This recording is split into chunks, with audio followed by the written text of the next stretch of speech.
So you've talked about the impact of this, that book that you've read and your experiences in Uganda as a young person that made you realise the power of liberty in the free market. Lots of other people have experienced that, but they haven't done what you've done, which is then like dedicate their whole lives to campaigning and activism for those kind of things. What was it that, if you like, radicalised you to then throw yourself into that lifestyle? Well, partly it was the experience of Margaret Thatcher.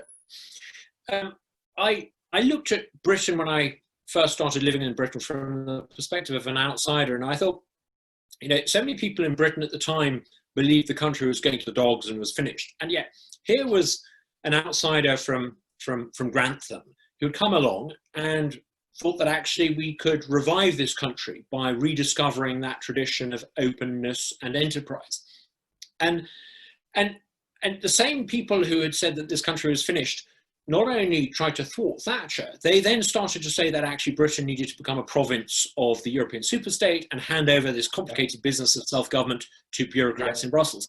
And I thought this was so outrageous and so appalling, and it was an ideological disease of the political elite in this country.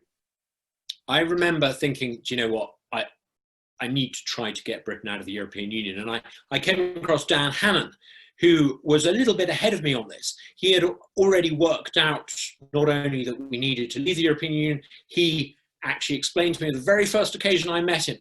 He actually outlined the idea of having a referendum to leave and how we could go about achieving that. And a key part of that was to join the Conservative Party, get elected, and nudge the Conservative Party in the right direction.